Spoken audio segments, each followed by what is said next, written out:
कर दिया, उससे फ़ायदा उठाया जाता है, उससे मुल्क के मुफाद में काम नहीं जाते, उससे रेमिटेंस बढ़ाई जाती है, उससे दुनिया भर से इन्वेस्टमेंट लाई जाती है ताकि मुल्क में एक करंट अकाउंट डेफिसिट को कंट्रोल किया जाए।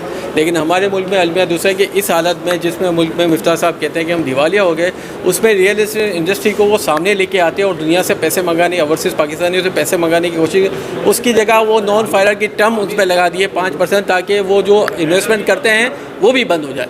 तो हमारी मिफ्ताह साहब से गुजारिश है कि कोई ऐसा ना करें जो फाइलर नॉन फाइलर से हट के एक नई टर्म दें ओवरसीज़ पाकिस्तानी को, ताकि वो जो 30-31 बिलियन डॉलर भेजते हैं हमें, उसकी जगह मुझसे 40 अरब तक ले जाए ताकि मुल्क का करंट अकाउंट डेफिसिट कर। तो मुलाकात नहीं हुई, मेरे एक कुलीग हैं, मेरे दोस्त हैं, 2 दिन पहले मिले हैं, तो उन्होंने इसी पे कहा कि IMF हमें अलाउ नहीं करता कि हमें ये 5% नॉन फाइलर टैक्स। अगर IMF ने सारे फैसले करने हैं तो सर फिर आप अथॉरिटी उनके पास है तो उन्हीं से हमें बात करा दें, ताकि हम उनको कन्विंस करें कि जो 31 अरब डॉलर यहाँ आ रहे हैं उसको हम 40 अरब डॉलर तक ले जा सकते हैं।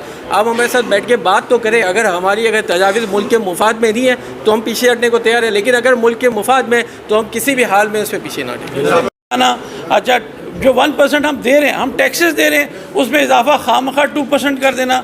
अच्छा, जिनको हमने 4 साल रोका कि आप रुकें, ये प्रॉपर्टी ज़ीरो वाइज होगी, इस पे आपको गेन टैक्स नहीं लगेगा प्रॉफिट पे, तो आप लोग 4 साल बाद हम उनको राज़ी किया प्रॉपर्टी बेचने पे, इन्होंने 2 साल की और कदगन लगा दी। तो ये सरासर जुल्म है, नाइंसाफ़ी है। इस बजट को हम नामंजूर करते हैं और मिफ्ताह इस्माइल और गवर्नमेंट से ये रिक्वेस्ट है हमारी आपके तवज्जुह से कि आज हमने जमहूरी तरीका अपनाया है और हम इसका अगला लाएमल इंशाअल्लाह ताला आपको देंगे, जो एहतजाज की सूरत में पूरा पाकिस्तान भी हम बंद करेंगे। पॉलिसी देखें, एक हमें इंडस्ट्री डिक्लेयर किया जाए, हमारी आवाज़ सुनी जाए, हमें 2% कमीशन का तहफ़्फ़ुज़ दिया जाए, रीरा जैसी दुबई में बनाई हुई हैं, अपने कोई कौंसल बना दें, कोई चीज़ बनाएं ताकि हमारी आवाज़ उन तक पहुँचे और हमसे पहले मुज़ाकरात करें। बस हमारी इंडस्ट्री की रिक्वेस्ट है। कंस्ट्रक्शन इंडस्ट्री को इमरान खान साहब ने पिछली बार इंडस्ट्री डेवलप किया, तो क्यों नहीं रियल एस्टेट को क्यों नहीं बनाने दे रहे? हूँ डेफक्लेरिया का।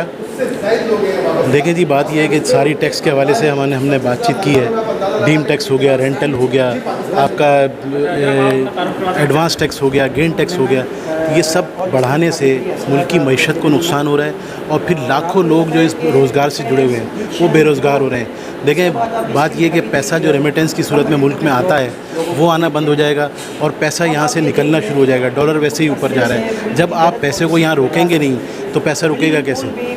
और इन्वेस्टर को, जो काम करने वाले लोग हैं, जो बाहर से आने वाले लोग हैं, जब तक आप उनको सहूलत नहीं देंगे, उनके खाली प्लॉट पर ही आप टैक्स लगाना शुरू कर देंगे तो मुल्क की मईशत कैसे? देखें, मुल्क की मईशत कैसे मजबूत होती है? जब आप रेवेन्यू जनरेट करते हैं, हम free of cost revenue generate करके देते हैं, मुल्क की खिदमत करते हैं और फ्री ऑफ कॉस्ट इसकी खिदमत करते हैं। हम गवर्नमेंट से कोई पैसे नहीं लेते हैं, हम अब सर्विस प्रोवाइडर हैं और हम जिसकी भी डील करते हैं वो अपनी सर्विसेज लेते हैं, वो भी हमारा मुख्तस नहीं है, रजिस्टर्ड नहीं किया हुआ, हमें मुख्तस नहीं है, लेकिन उसके बावजूद भी हमारी ख्वाहिशात, हमारी चीज़ें, हमारी सारी तमन्नाइयाँ मुल्क के लिए हैं। लेकिन हम देख रहे हैं कि मुल्क का नुकसान हो रहा है, तो इस मुल्क को नुकसान से हम बचाना चाहते हैं और इसके लिए यकीनी बात है कि हम रिक्वेस्ट करते हैं अरबाब इख्तियार से कि उस पर नज़रसानी करें। फिर हमारे पास आखिरी अरबा एहतजाज का ही रह जाता है। कुछ हो रहा है, रियल एस्टेट का हो या तमाम इंडस्ट्रीज़ का हो, कितने पैसों के लिए हो रहा है? 6 अरब डॉलर के लिए, 8 अरब डॉलर के लिए।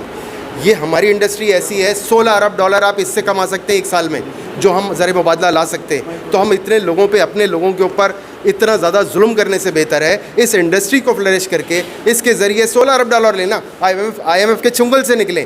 लेकिन ये सारी चीज़ें करने के लिए एक विल चाहिए। अगर विल है तो फिर हम तमाम चीज़ें करने को तैयार।